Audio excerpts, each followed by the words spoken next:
ఆంధ్ర తెలంగాణలో తక్కువ ఫీజులతో high quality results ఇస్తున్న ఏకైక సంస్థ తిరుమల్ ఐఏఎస్ ఇన్స్టిట్యూట్. దర్శకుడు సనోజ్ మిశ్రా గుర్తున్నాడా?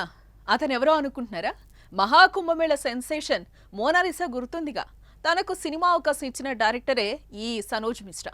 కొన్ని రోజుల క్రితం వరకు మోనాలిసా వల్ల వార్తల్లో నిలిస్తే తాజాగా మరోసారి అతడి పేరు మారుమోగిపోతోంది. కారణం అతడిపై అత్యాచారం కేసు నమోదు కావడమే. 2020లో టిక్టాక్, ఇన్స్టాగ్రామ్ ద్వారా సనోజ్ మిశ్రాను కలిశానని, సినిమాలో అవకాశం ఇస్తానని చెప్పి ఎక్కువగా ఫోన్స్ చేసేవాడని, ఆపై దర్శకుడు 17 జూన్ 2021న తనకు కాల్ చేసి ఝాన్సీ రైల్వే స్టేషన్లో ఉన్నట్లు చెప్పాడని, తనను కలవడానికి రావాలని లేదంటే ఆత్మహత్య చేసుకుంటారని బెదిరించాడని బాధితురాలు పోలీసుల ఫిర్యాదులో పేర్కొంది.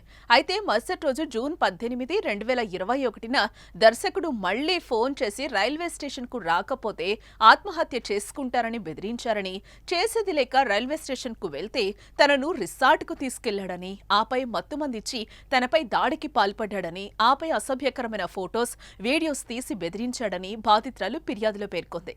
ఆ తర్వాత పెళ్లి చేసుకుంటానని చెప్పి తనపై అనేకసార్లు దాడికి పాల్పడ్డారని, సినిమాల్లో అవకాశాలు ఇప్పిస్తానని చెప్పడంతో ముంబై వచ్చి అతడితోనే జీవించడం ప్రారంభించారని, చాలాసార్లు తనను కొట్టారని తెలిపింది. 2025 ఫిబ్రవరిలో తనను విడిచిపెట్టాడని, ఫిర్యాదు చేస్తే తన అసభ్యకరమైన ఫోటోస్, వీడియోస్ సోషల్ మీడియాలో పోస్టు చేస్తానని బెదిరిస్తున్నాడని బాధితురాలు ఆరోపించింది.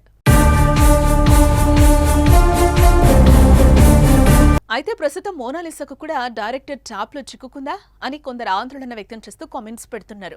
ఇదిలా ఉంటే మహాకుంభమేళాలో పూసలు, రుద్రాక్షమాలలు అమ్మి సోషల్ మీడియాలో వైరల్ కావడంతో మోనాలిసా ఇంటికి వెళ్లిన డైరెక్టర్ ఆఫర్లు ఇస్తారని తీసుకెళ్లి ఆమెకు సినిమా ట్రైనింగ్ ఇప్పిస్తున్నారు. ఈ తరుణంలోనే ఆయనను అత్యాచారం కేసులో ఢిల్లీ పోలీసులు అరెస్టు చేయడంతో మోనాలిసా పరిస్థితి అయోమయంలో పడింది. మోనాలిసాకు హీరోయిన్ అవకాశం ఇస్తారని ప్రామిస్ చేసిన మిశ్రా ప్రస్తుతం ఆమెని యాక్టింగ్ కోర్స్లో జాయిన్ చేశాడని సమాచారం. ఇదిలా ఉంటే Sanoj Mishra Kumbh Mela మోనాలిసాకు the diary of Manipur సినిమాలోనే ఓ పాత్రకు ఆమెను ఎంపిక చేసుకున్నాడు. ఇక మిశ్రా విషయానికి వస్తే ఆయన గాంధీగిరి, రామ్ కీ జన్మభూమి, లఫంగే నవాబ్, కాశీ టు కశ్మీర్ వంటి సినిమాలను తెరకెక్కించాడు.